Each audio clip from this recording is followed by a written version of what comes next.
1, 2, 3, 4. Screen time, screen time, screen time, screen time. It's my screen time too. Screen time, screen time, screen Hello, and welcome to It's My Screen Time Too, the podcast where two moms review the best and worst in children's programming, from Netflix reboots and YouTube shorts to Disney classics and Pixar blockbusters.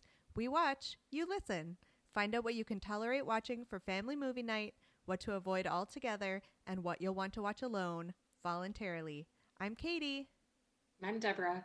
And I have two kids. Jay, he's 6, and Kenny, he's 3. I almost said 2. He's 3 now. Yay. And I have 3 kids. Tony is 11 and Libby and Nate are 8. And they're so adorable. We like to tell a quick story about how awesome or sometimes awful our kids are, because in addition to being witty and incisive pop culture consumers, we're moms too.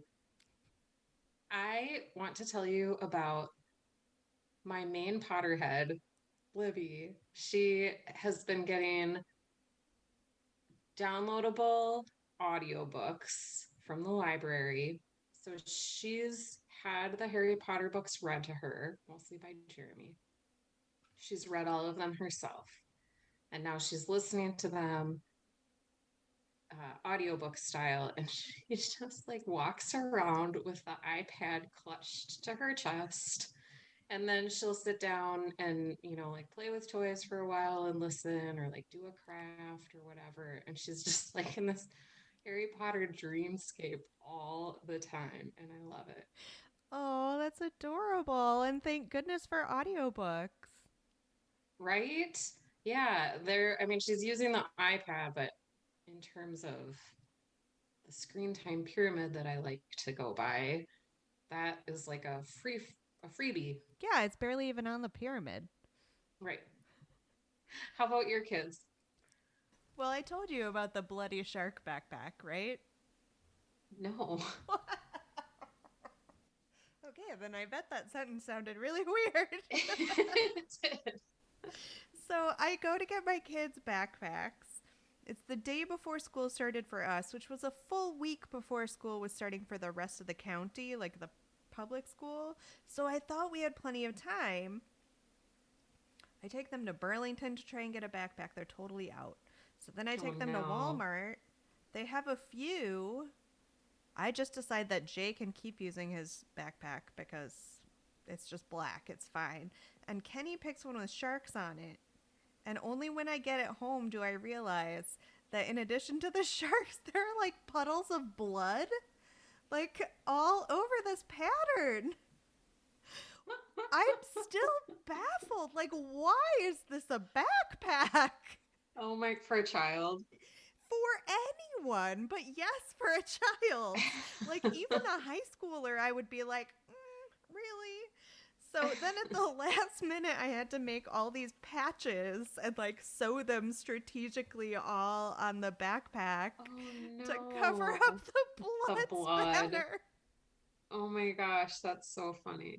And then the first conversation point, as soon as Jay hops out of the car and like meets his other classmates, do you want to know why my brother has those patches all over his backpack? He didn't get to pick where they went. I got to pick where the patches went on my backpack, but my mom had to put Kenny's in very special places because of the blood.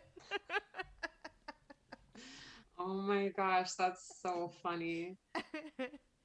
So, should we move on to, I guess, follow up from all of our episodes? Yeah, we're going to take a little detour from Screen Time in the News today, listeners. And do some self-reflection. Guys, I read some reviews of Jungle Cruise after we recorded our episode, and I had an intense moment of panic because it seems like our opinion of the movie, which was quite positive, I think we gave it a 4.5 to 5, is really different from most critics out there. And then I had to take a breath and step back and just think about how this proves that parents just have a completely different set of criteria for better or worse. I mean, this movie has a 63% fresh rating on Rotten Tomatoes, which isn't horrible, But given that we rated the movie so highly, I thought it might be worth examining what makes a movie good in the eyes of It's My Screen Time Too. So we're kind of working on a unified theory of what makes family content good. And we're going to periodically take some time here on the podcast to zoom out from our show by show or movie by movie coverage and talk about the big picture. What are we doing here? We've been doing this for several years. I like to think that we have a good eye for what makes things quality for the whole family. Would you agree? Mm-hmm. For sure. So I was just spitballing some top level things that we think about when we're reviewing that are probably not the same as what your general movie or TV critic is thinking about. And the number one thing is basic tolerability. That was the name in which we started this show. Doesn't make us want to gouge our eyes out. And that is still the thrust behind what we watch. We want to find things we can watch with our kids that don't make us crazy. And we want that for you too. Parenthood does not damn you to a lifetime of Coco Melon. And that is, I think, the most important thing behind what we do. Totally. There's this podcast that I have recently started listening to called The Purpose Show. Ali Kasaza. I don't know. She's a mom influencer. And her whole deal is that like the culture at large is kind of always telling parents that parenting is really hard and moms are struggling and we're all like suffering under the burden of raising children. And her whole deal is like, it doesn't have to be like that. You can be a parent and enjoy it. It can be fun. And like that's kind of our deal with children's media. Like we want to find things that are fun for everybody to watch. And now is the perfect time to do that because, as our watch list proves, there's a ton of stuff out there, guys. You don't have to watch the crappy stuff. Just because your kid gets sucked in by it doesn't mean that you have to watch it, because you can easily find something your kid will get sucked into just as well that is more tolerable to you. Mm-hmm. All right, so the second and slightly, to me, less important factor is appropriateness. And it's safe to say that we started out with less of this being a mandate than it is now, but I think we do definitely look at whether or not the content is good or appropriate for our kids, considering their various ages and levels of maturity. I know that I really wasn't doing that at the beginning, but I'm doing it a lot more now. How about you? Yeah, totally. And I mean, that's like all criticism is very subjective. And I don't know, what's appropriate for my 11-year-old might not be appropriate for your 6-year-old, because maybe my 11-year-old has like a scare threshold that is not as high as your 6-year-old. Although some days with Jay, I don't know. It just seems to really fluctuate. So it's not a perfect scale. We're still working on it, guys. Mm-hmm. And that kind of dovetails into the idea of balance. It really is about balance in all things when we're watching kids' TV and movies, because it's about balancing an engaging plot with concepts that are comprehensible to young kids. It's about balancing simple humor with more sophisticated laughs, balancing education with entertainment. It's all about trying to find that perfect point where things are enjoyable to everyone all around. Mm-hmm. Slightly more important for me at this point than I think for you in your stage of raising your kids is the concept of repeatability. And that is just, the younger kids are, the more they want to watch things again and again. And I think that's an important factor too, to whether or not it is good across the board, is whether or not grown-ups can tolerate watching it again and again too. Yeah, and I think that that's really important and doesn't get acknowledged by like common sense media. Common sense media looked at their standards for evaluating shows, and it's like very they have a great rubric. It's very scientific, I guess. But I think we are different because we're like how many times can I tolerate this Yeah. being in the background as the soundtrack of my daily experience? It's amazing how your opinion of a show softens too as time passes after you've had to watch it a lot. Like, you remember when we reviewed Puffin Rock and we both really loved it? And for a Mhm. while there, my kids were watching it all the time. And it was great on the repeatability scale because I still found it really soothing and really pleasant. And even on the bazillionth watch, I could tolerate it. Well, today I was scrolling through my Twitter feed and I saw an ad for a new Chris O'Dowd movie and it looked really good. And I was tearing up watching the preview. And I was like, yeah, but Chris, I really want more Puffin Rock. So repeatability has to be on our scale somewhere.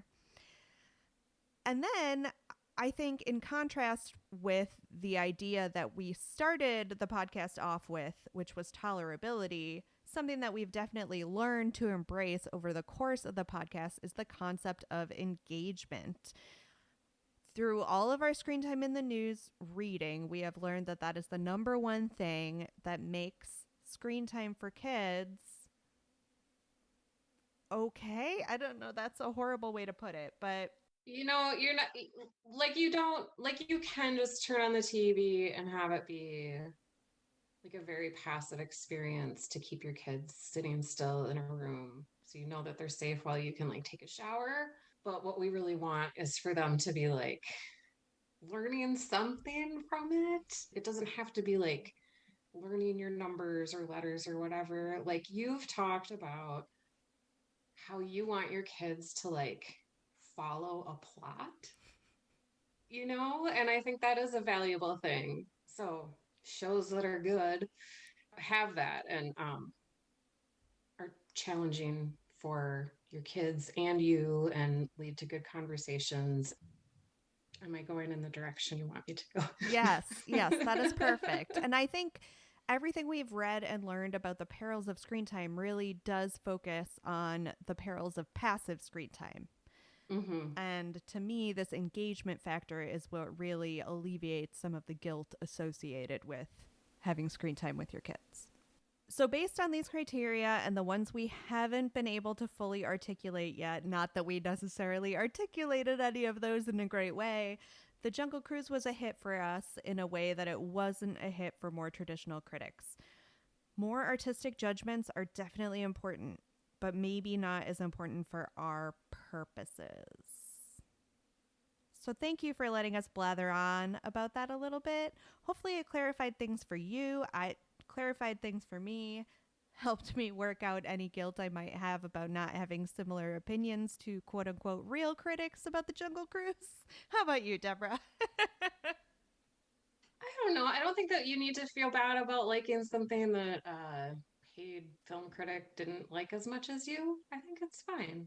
Spoken like someone who is engaged with a lot of children's television content. You're right. It would be boring if we were all the same. I wish I knew the Daniel Tiger song for that because I would sing it right now. All right, should we move on to our main topic for the day? Yeah, Paw Patrol the movie. Woohoo! Guys, Paw Patrol the movie was just released on August 20th in theaters and on Paramount Plus. It's rated G. It's the perfect length, 88 minutes. Directed by first-time director Andrew Hickson and Cal Brunker, who is also credited as a writer. It was written by Billy Frolic, who has the best last name ever and wrote the first Madagascar movie, although, as far as I can tell, none of the sequels are offshoots. It stars some of the cast from the show, like the voices of Sky, Rocky, Rebel, and Marshall, but there's a new voice of Zuma, Chase, and Ryder. And there are also new side characters voiced by better-known actors like Dax Shepard, Randall Park, Yara Shahidi, and Jimmy Kimmel. So, as if you don't know, listeners, what rock have you been living under? This movie is based on the show that began running in 2013 and is still going strong on Nick Jr., with many iterations that have the core of 6 pups as superheroes, spies, and dinosaur caretakers. But this kind of takes them back to their roots in the quote unquote real world. And it finds the pups moving from their idyllic hamlet of Adventure Bay to Adventure City to fight takeover plans by Mayor Humdinger, who is a recurring villain on the original show. He's mayor of a lesser town called Foggy Bottom, and he's always tried to take over Adventure Bay. And in the movie, he has larger aspirations to take over Adventure City. Why did we pick it? We rarely revisit properties. I was thinking about it. Was the only other time we revisited something we had already reviewed when I made you watch Zombies 2 because I really liked zombies? Yeah, that was okay though. That was good. But Paw Patrol is really such an enduring favorite. It was already going strong when we started this podcast 4 years ago. And it's still a juggernaut. It seems to be worth reconsidering. And I don't know under what circumstances you watched it, Deborah, but my husband was out of town. I was alone with my kids all weekend. This was already happening anyway. So obviously, I felt we should cover it on the show. Yeah, my kids knew it was coming out. So if it weren't a pandemic, we would have made it a big theater outing. But instead, we got a trial from Paramount Plus. Watched it. Do you still watch a lot of Paw Patrol at your house? Are your kids into it? We're on a downswing. I'm confident it will come back up, but for now, we have not been watching very much Paw Patrol. Yeah, it's more of a preschool show, early elementary show. My daughter loved it, loved it, loved it, loved it so much. She wanted all the Paw Patrol pups and she played endless games with them. And she loved this one t-shirt. She would wear it every chance she got. And then last year in 2020, she kind of returned to it, sort of like adults started what were like rewatching The Office and Friends. Like for her, it was, I think, like pandemic driven. Like, this is comforting. I loved this when I was a little kid. It makes me feel safe, gives me the warm fuzzies. So we didn't watch it for a long time, but she got back into it. And then they were all excited for the movie because Tony had watched it as a little kid. And so he had fond memories of it. So I wasn't sure if he would want to watch it, but he did. Oh, I love that. I love that his childhood nostalgia has already kicked in. Yeah, I know. So let's talk a little bit about the track record of movies based on existing shows like Pokemon, My Little Pony, the Simpsons movie, which my boys just recently watched, and now they've been singing that Spider Pig song all the time. So, what's the appeal? I'm willing to say that it's just like a crass money grab based on the entertainment industry. Because, like, if they know something is successful as a television show, of course, people are going to pay to see it in the theater and make extra money, and then they can create merchandise and people will buy it and then they'll make even more money. So what do you think? Well, I feel somewhat silly for not knowing this, but how much more money do you think a movie makes than a successful long-running TV show? That's a great question. Because you got to figure, like, more Paw Patrols are probably pretty cheap to churn out at this point. Like, they know the formula, they know what works, and it's super successful. So to a certain extent, I'm like, why mess with the formula? Is making a movie maybe a way to try and drag in the few remaining people who are not already watching the Paw Patrol? Yeah, totally. Because maybe people would see it in the movie, see it in the theater, see it as a movie, and then be introduced to the show. That's a good point. And I also haven't seen much movie-related merch. Like, I was just in Target and Walmart fairly recently, and it was, I mean, Paw Patrol still has a chunk of an aisle, but I feel like it's the same chunk of an aisle and it's the same merch from the TV show that I've been seeing. I didn't see anything that was specifically geared towards the movie. That surprises me. Surprised me too. So should we talk about the concept and the plot? Did we like it? As someone who has probably watched more of the recent Paw Patrol than you have, I was really glad to see a return to... I mean, it's hard to say the pups live in the real world because obviously they don't. But, you know, in this instance, they're not superheroes. They're not spies. They're not interacting with dinosaurs. It felt like them returning to their roots in a certain way, even though the movie was obviously a lot more splashy than the TV show is. I really thought of it as more of a return to form and a return to what made the original Paw Patrol so charming. Yeah, they're not mighty pups. They're not messing around with different costumes. Yeah, I can see that. I liked it more than I thought I would. Sophisticated isn't the right word for a Paw Patrol movie, but compared to the television show, I thought that the movie was quite a bit more sophisticated. And that made me think of when we interviewed Nikki Lopez, creator of Santiago of the Seas, and she mentioned something about they did the best that they could with the animation based on the TV budget that they had.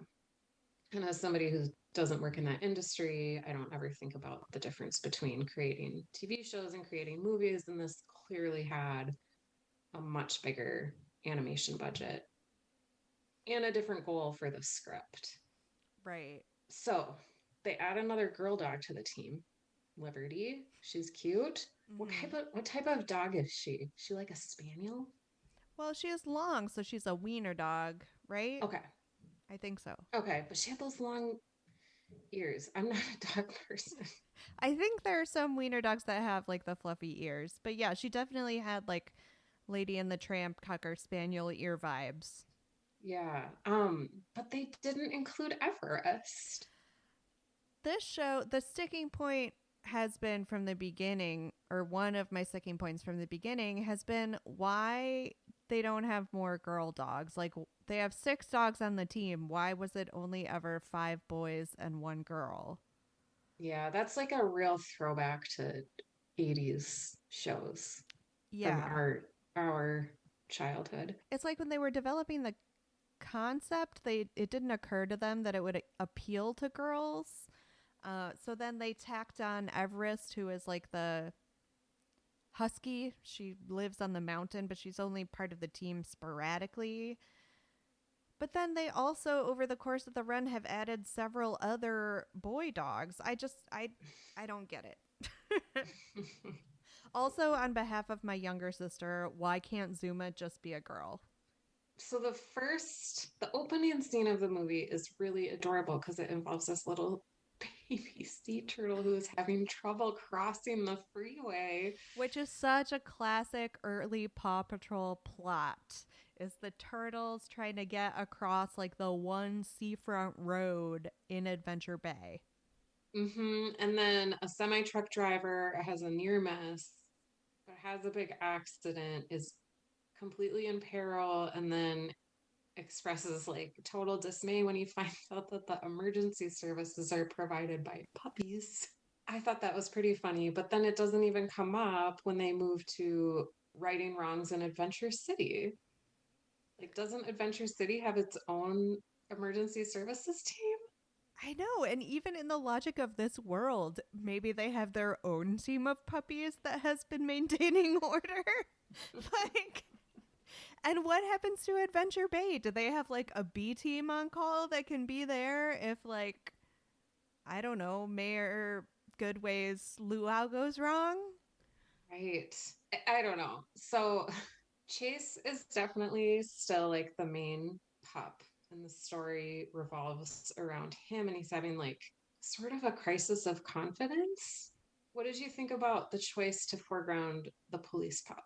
Well, Chase has come in for some heat recently, mainly in that there was some talk that Paw Patrol was going to get rid of the police pup after protests about police brutality, that was never on the table, but it was going around as like a right wing talking point. So it made me wonder how long this had been sitting on the shelf.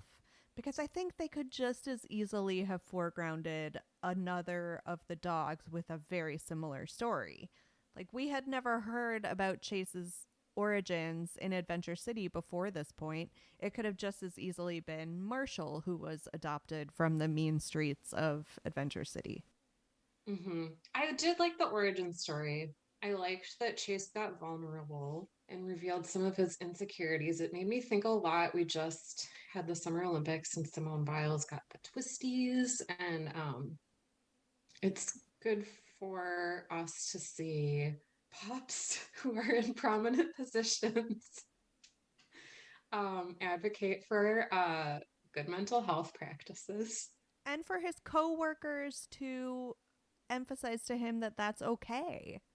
Yeah. So I live in Minneapolis and there's an election coming up, a municipal election coming up, and public safety is like number one above all else because of everything that's happened over the last many, many years.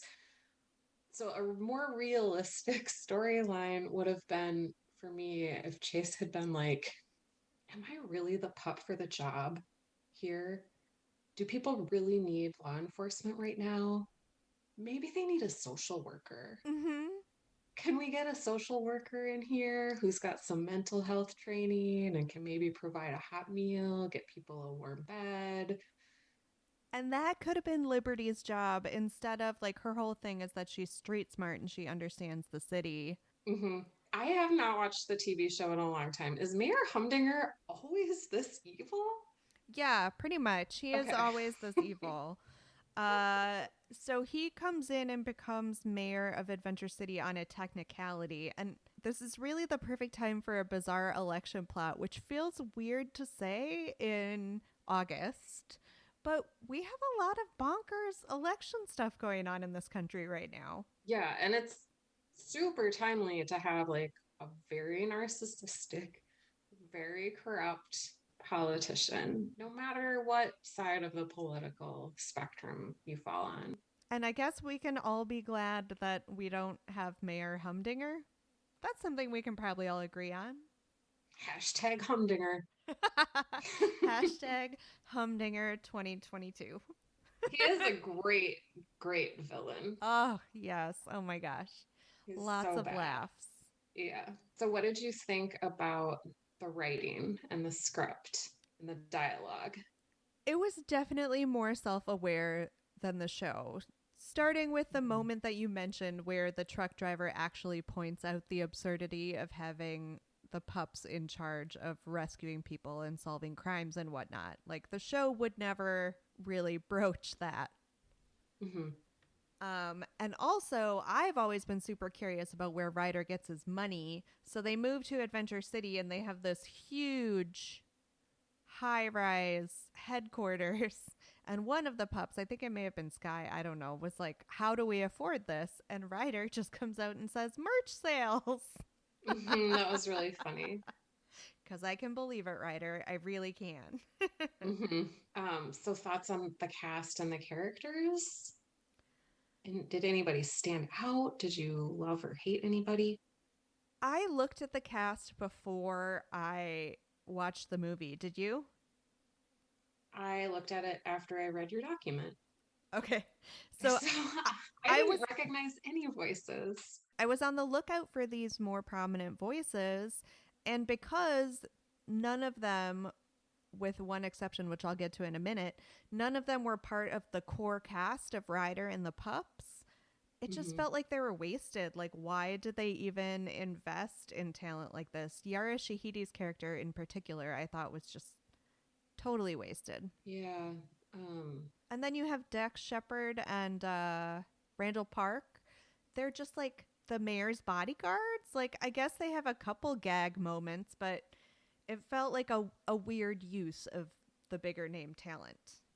And Jimmy Kimmel, do you think, I don't really know if those actors have kids and if they have young kids. Do you think it's like they got attached to the Paw Patrol movie because their kids were super into it.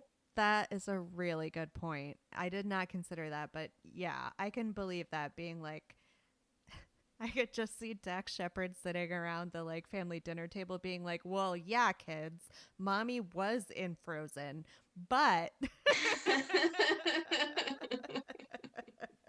I did just want to mention that they replaced the voice of Chase with like the one big name kid actor that I actually knew was voiced by the little boy who plays young Sheldon on the television show that is a spinoff from The Big Bang Theory, and he played Ziggy on Big Little Lies. So they definitely felt like they needed to have an actor with more heft to pull off this crisis of conscience that Chase was having. And he did a nice job. It was very, very well done. I felt bad for whoever the poor boy is who voices Chase on the actual show. Yeah, but maybe like his voice changed. No, they have definitely cycled out actors over the years because it has been Okay. since 2013. So there are a couple of them that are still the same as they ever were. Like I think Rubble is the same, but they've definitely cycled out voices. I did not know that. You are a close watcher of Paw Patrol. I just got to get that engagement, those engagement numbers with my children high. So I have to watch. So now let's talk about the look of the movie. So the animation was much more incredibly detailed than the television show. I loved the different machines that they use. Like it seemed like each pup had a new vehicle with brand new, super awesome features to debut. And I mean, it's not a camera, but like the way it was drawn was definitely like car commercial, just like the gaze of the camera was on the car, and it was just like a very, can I say, like sexy Yeah. unveiling. Yeah. As someone who does not care about that stuff, Yeah. that kind of extended sequence where Chase gets his like new sweet ride for Adventure City and they're like focusing on all the gauges and like you see all these like you were saying, very sexy car commercial shots. I was like, ugh, can we just get to it already? And then they show him like shooting out of the new headquarters into what appears to be their own lane of traffic. Seriously, the money. Some of them were pretty inventive. Like there was a water cannon that shot like enormous cannonballs of water to put out fires. I don't know. It was entertaining. Well, you know, speaking of merch, like that has to be an idea behind these new vehicles that they're eventually going to be made and sold to kids, which is why I was shocked to not see any new merch when I was out shopping. Yeah. So you looked it up. So Guru Studio, which is based in Toronto, does the animation for the show, but the movie was made by the Montreal office of French studio Micros Image, who also animated one of my quote unquote favorites, the Captain Underpants movie. Your face. I mean, that was priceless. Guys, Deborah just went on a whole journey trying to say the word favorites about the Captain Underpants movie. Oh my gosh. Speaking of repeatability, oof, my kids have a love of that movie that I will never understand. So, what grown up movie or TV show were you able to compare this to? Well, speaking of the extended musical montages of the vehicle action scenes, it made me think of the Fast and the Furious movies because it's like a gang of like a crew who's working for one goal and they're all like big gearheads at the same time. So that was my main comparison. How about you? Oh my gosh, our heads must have been in the same place because not to skip ahead, but this was totally my gritty HBO reboot. Was I wanted a crossover movie, so I wanted like the one they released this summer was F9, right? So I want like F10 to be a crossover with the Paw Patrol because I can just see like Vin Diesel and The Rock like interacting very seriously with these computer animated pups. I think technology has come far enough to make this happen. They've already been to the moon. I think this is the next logical step. I think that actually makes a lot of sense, and people would be into it. And talk about engagement with People, our kids. It would be yeah. great. Did you cast a gritty HBO reboot? Yeah, this is a go on this journey with me. Do you remember the comedian Sarah Cooper, and she did those TikTok videos that was her lip syncing to Trump's like jibber jabber? Yes, I do.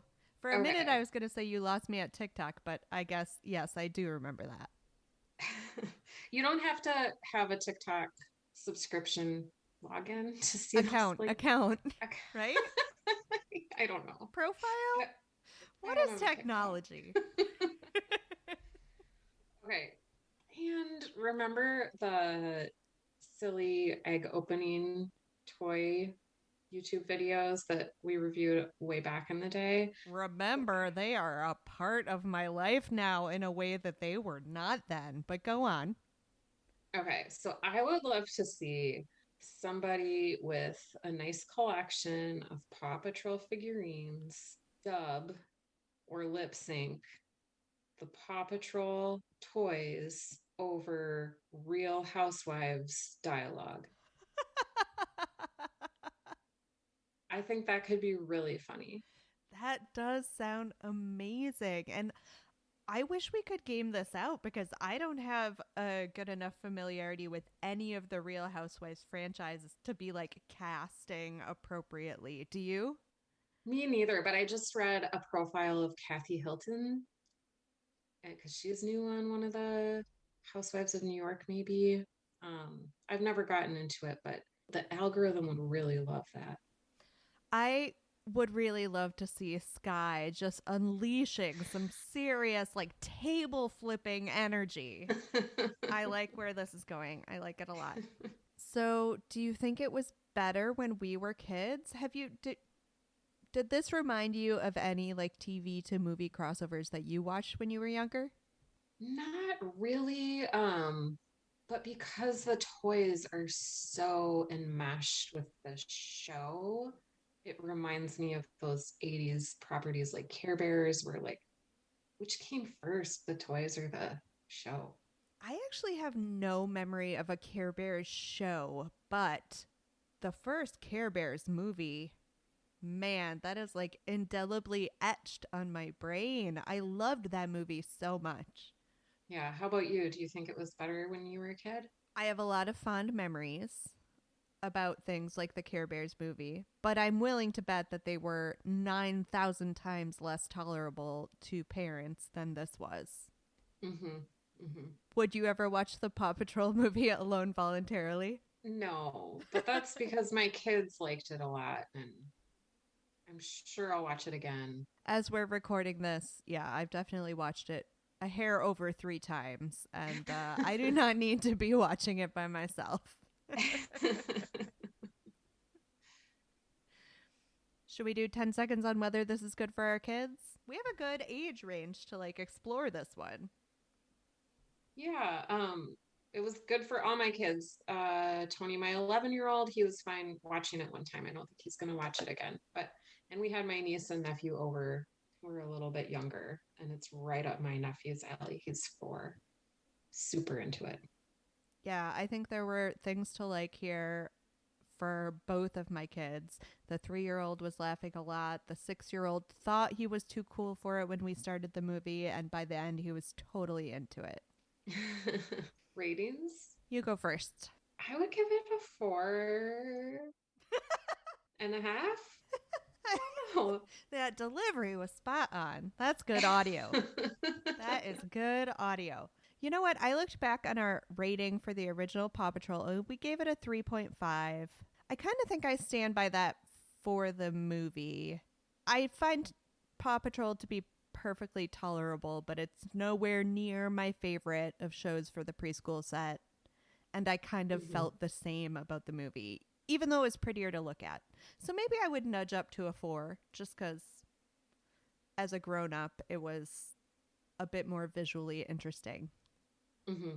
Thank you so much for tuning into this episode of It's My Screen Time Too. Please rate and review us on Apple Podcasts or your podcast platform of choice. You can check out our website at myscreentime2.com. You can find us on social media. We're on Facebook, Instagram, Twitter, even on Gmail at myscreentime2. Send us your show or movie suggestions, article recommendations, or general comments about the show. Our theme music was composed and performed by me and my adorable children, and our podcast is produced by Katie. Tune in next time for more real talk about the movies and TV beloved by kids and tolerated by parents. Screen time Bye. too.